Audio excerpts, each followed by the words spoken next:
A man in a plain shirt walked into a building worth more than most people will ever see in a lifetime. He sat down at a table and waited, and not a single person came to serve him or even look his way. A woman in a sharp blazer walked up to him and told him flatly that he did not belong there. She called security, and they walked him out in front of every guest in that lobby without a word of apology. He did not shout. He did not argue. He just looked at her and said something she would never forget. "Tomorrow," he said quietly. And then he turned and walked out into the cold November air, alone.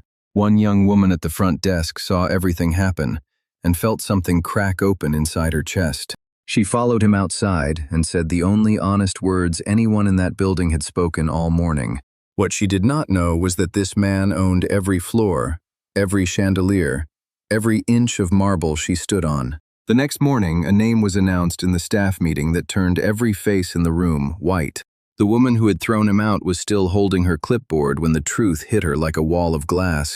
But this story is not about revenge, and it is not about power, and it is not about money at all. It is about what happens when one person sees another person clearly and chooses to say something true. It is about what you carry with you long after the moment passes and everyone else has looked away. Stay with me, because what happens next inside that building will change how you see every stranger you meet from now on. The Ellsworth Tower stood on the corner of Wabash and 10th in the heart of downtown Detroit, 40 floors of glass and steel. It was the kind of building that did not just cost money, it announced money from every polished surface and golden light. Black cars lined the entrance every morning, and doormen in dark coats stood like soldiers guarding something precious and untouchable. Inside, the lobby smelled like fresh-cut orchids and Italian leather, and chandeliers scattered warm gold light across white marble floors. People moved through that space like they had been born into it. Designer bags, tailored coats, shoes that had never touched wet pavement. And then there was Orrin, who walked up to the entrance alone with nothing but a plain gray t-shirt and clean dark jeans. His sneakers had no logo, his hair was neat, his face was calm, but in that crowd he looked like a wrong chord in a perfect song. A woman near the door leaned into her husband and whispered something, and two men in blazers glanced at him and smirked without hiding it. Orrin heard all of it, every whisper, every look, and his face did not change, not even once, not even slightly. He walked through the revolving door like he had done it 1,000 times, and moved toward the restaurant off the main lobby. White tablecloths, crystal glasses, a piano playing softly in the far corner, and the smell of fresh bread drifting from the kitchen. He found a table near the window and sat down, and through the glass Detroit stretched out gray and wet under a November sky. Nobody came to seat him, nobody brought a menu. 2 minutes passed, then 3, then 4, and still no one came. At every table around him, servers moved quickly, refilling water, delivering plates, smiling at guests, but not at his table. Never at his.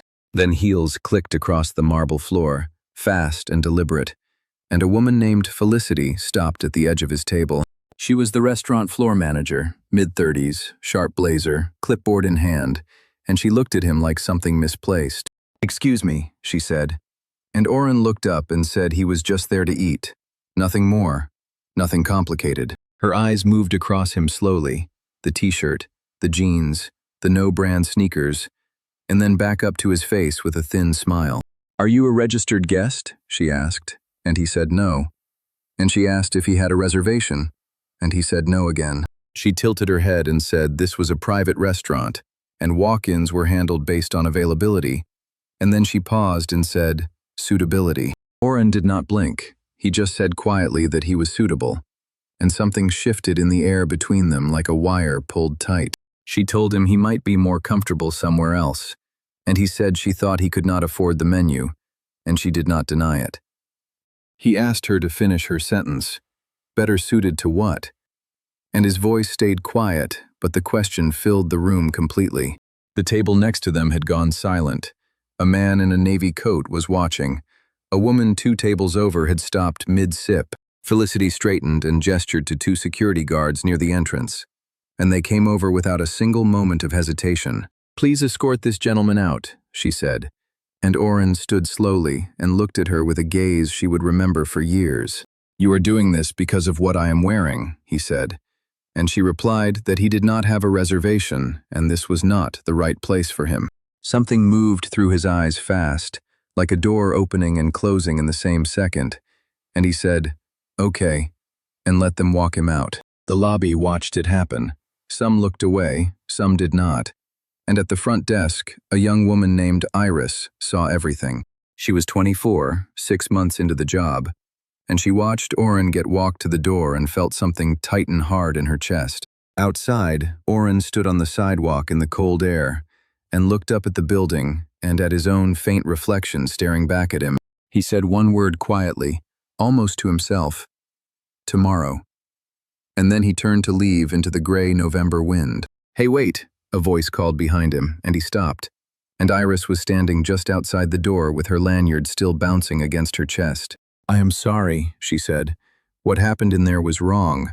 And her voice was shaking slightly, but her eyes were completely steady. "You work here," he said. And she said yes, but that did not mean she agreed with it. And she did not look away from him.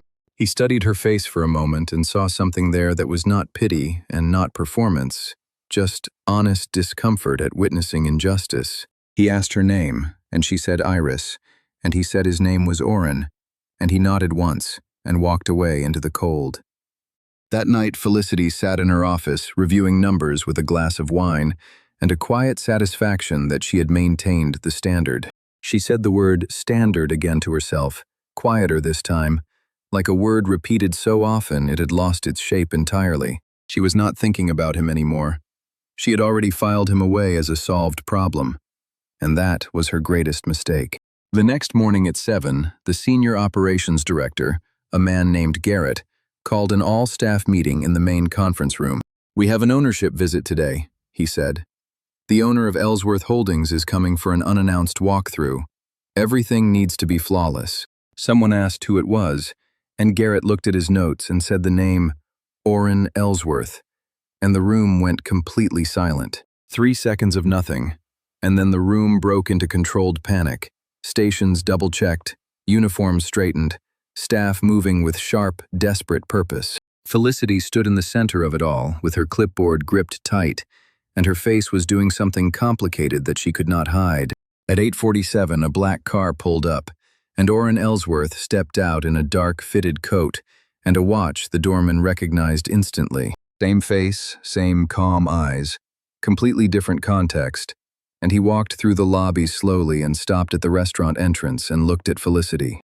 Her clipboard slipped from her fingers and hit the marble floor, and nobody moved to pick it up, and she did not move at all. Recognition, confusion, understanding, dread, and then something that looked like the ground opening beneath her, all in the space of 2 seconds. "Good morning," Oren said, and she opened her mouth and nothing came out, and the lobby held its breath like a room full of witnesses. "I believe you was not suited for this place," he said, and her eyes dropped, and he said, "Look at me." Not loud, just direct. "Do you want to explain to the staff what happened yesterday, or should I?" he asked, and the silence stretched until it became unbearable. "I made a mistake," she said, barely above a whisper. And he said, "No, you made a judgment based on what I was wearing." He asked her if she did that to him specifically, or to anyone who walked in not looking wealthy enough. And she said, "I do not know." And somehow that answer was worse than any lie she could have told, because it meant she had never once stopped to ask herself that question. He turned to the staff gathered around them and said, "Whoever walks through that door gets treated the same, regardless of what they are wearing. I do not care what car they came in or if they came on foot," he said. "That is not policy. That is the reason this place exists." He looked back at Felicity and said he was removing her from floor management effective today and reassigning her to back-of-house operations. "I am not firing you," he said. "I am giving you the chance I did not have yesterday, and I need you to use it better." One tear moved down her cheek, and she did not wipe it. She just nodded, picked up her clipboard, and walked away without looking at anyone. Then Oren turned toward the front desk and said, "Iris," and she straightened instantly, her heart pounding so hard she could hear it. "You came outside yesterday," he said, "and you did not have to. I was already gone. You had nothing to gain from it." She said because what happened was wrong, and she did not want the last thing he experienced there to be silence from everyone. In 6 months, you understood something a 3-year manager never did, he said, and his voice carried a weight the whole room could feel. I want you shadowing Garrett for the next 30 days. Full operations, every department, he said. And Iris blinked and could barely speak to say thank you. 3 weeks passed, and the hotel changed. Not the way a place changes with new furniture, but the way a room changes when the light finally works. The staff smiled differently now, not the trained performance smile, the real kind. And guests noticed it and wrote about it and came back for it. A woman from Milwaukee wrote online that she had stayed at 40 hotels, and the Ellsworth was the only one where she felt like a person. The first snow of the season came to Detroit one evening, quiet and fast, covering the streets in a flat white silence that softened everything. Iris was on the roof deck checking the setup for the next morning when Oren walked in and stood beside her, looking out at the city.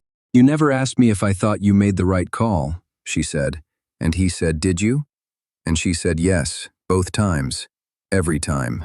I grew up watching my mother get treated like she was less than, Iris said quietly. Grocery stores, waiting rooms, restaurants. Every single time. She never made a scene, she just absorbed it.